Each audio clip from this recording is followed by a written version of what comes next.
Dnes budeme hovoriť o kvalite regionálneho zdravotníctva.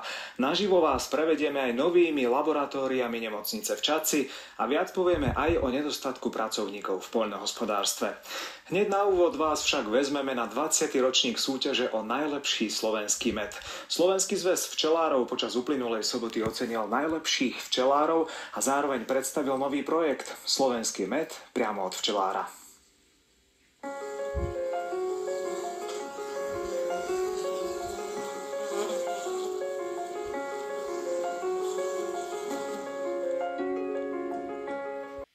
Medu u obyčajných včelárov bola stabilne dobrá.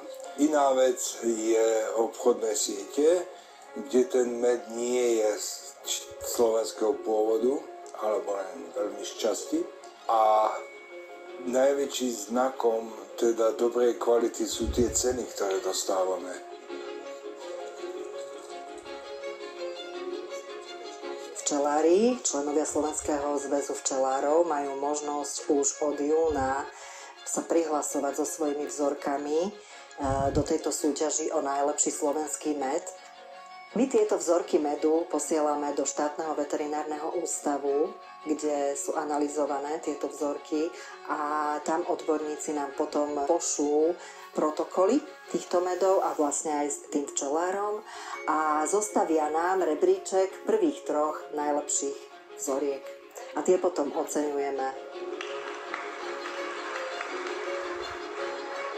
Výnimočnosť môjho medu vidím hlavne v tom, že včelárstvo beriem ako poslanie a hobby. To znamená, že jednoducho nie je to pre mňa zatiaľ o tvorbe nejakej kvantity, ale kvality. A snažím sa teda vnášať tú energiu včiel cez moje srdco do toho produktu, lebo ten konečný výsledok med je samo o sebe kvalitná surovina na Slovensku, ale aj tá práca včelára vplýva na kvalitu toho konečného medu. Je obrovská konkurencia, takže som veľmi prekvapený a som potešený. Na Slovensku niekoľko tisíc, desiatok tisíc včelárov. Každý má dobrý med slovenský, takže prekvapený som z toho veľmi, z tohto víťazstva zase. Výnimočný je tým, že je slovenský asi. A slovenské medy sú svetová špička.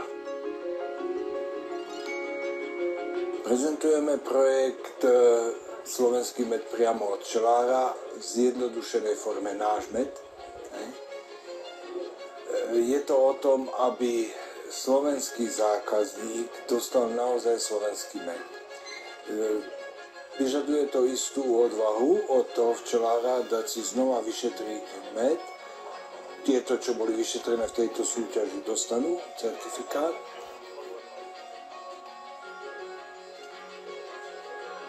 Do projektu nášmed.sk, čiže databáza slovenských včelárov zo Slovenského zväzu včelárov, je spustená od 1. augusta a zatiaľ máme zaregistrovaných cez 200 včelárov. Každým dňom pribúdajú ďalší a ďalší zo všetkých kútoch Slovenska.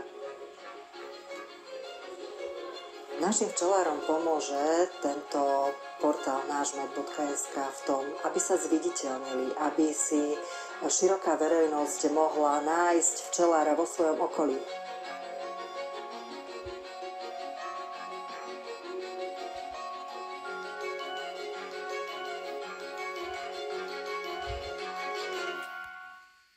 Včelár sa skoro nikdy nevzdáva a to je pekné, hej. Dôležité je, že prežili sme ťažký rok. Boli zimné straty a bola slabá znáška, ale podľa všetkého po zlých rokoch prichádzajú dobré roky. Takže do toho nádej zomiera posledná.